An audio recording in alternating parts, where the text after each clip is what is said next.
'twas the time of the preacher. I used to be such a nice guy. Well, for a man that don't go healed, you run your mouth kind of reckless, don't you?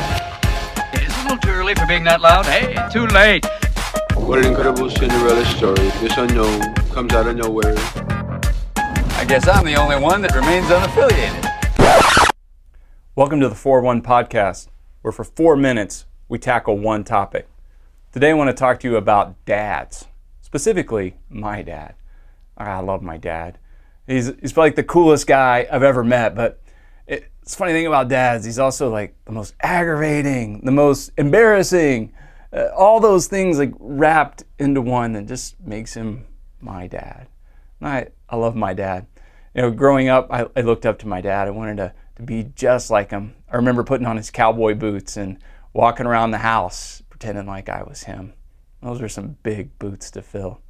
Of course, I still feel that way today. My dad has gone by many names. His friends call him Mike. His players, when he was a football coach, they called him Coach, but that didn't stop. People still call him Coach today. A lot of people call him Pops because he's been a bit of a surrogate dad for a lot of my friends and others that have been around our family over the years. But I get to call him Dad, and that's pretty special.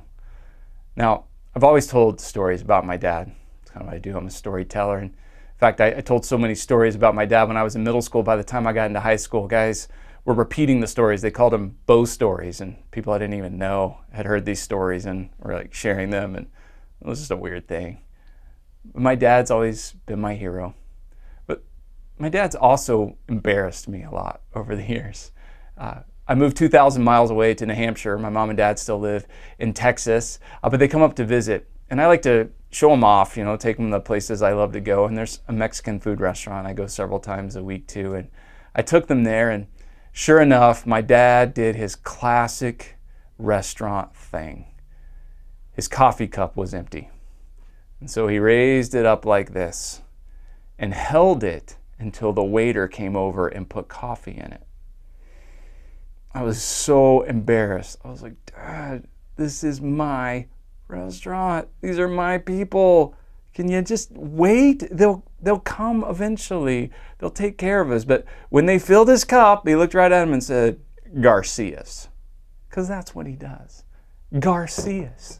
That's how he says thank you every time in a Mexican food restaurant. Well, I told some friends that story about my dad, and my friend shared it with his family, and it became almost a thing in his family. One night at dinner, his daughter's water glass was empty, and so she held it up and did what my dad would do. She shook it to make sure everybody knew it was empty and was waiting, and then she just looked at her family and said, Garcias. And of course, they laughed. I shared that story with my dad just to let him know he was becoming a bit of a pop culture icon up here in New Hampshire. And he says, well, you know why I do that, right? I said, no. And my mom said, he's never told you the story of why he says Garcias? I said, no, what's that about? Well, it turns out my dad, while he was teaching school, every day would go to the teacher's lounge for lunch.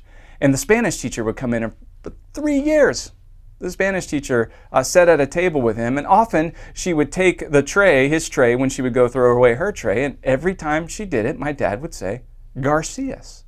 Well, after 3 years, this woman was retiring and finishing up her time at the school, and it was one of the last weeks she was there. She took his tray, and my dad said, Garcias. And she looked right at him and said, Mike, it's gracias. And my dad looks right at her and says, you're welcome. And I kid you not, I looked at my dad and I said, you set up a joke for 3 years? And he said, well, yeah, it was worth it. I got to tell you, that's commitment. That's dedication. But that's a dad. Dads are committed. Dads are dedicated. That's what dads do. My dad may have embarrassed me some. He may have been my hero a lot. But one thing that's always been true, he's always been committed. And he's always been dedicated. He's always loved me and my sister and my mom, and there's never been a single doubt. And if you're a dad, that's what dads do. But you know what? We all have a Heavenly Father who loves us like that. He never gives up. He never quits. He never stops believing in us. He never stops cheering us on. he's committed, and he's dedicated. Keep praying for one. A little long, but that's all right. It was better.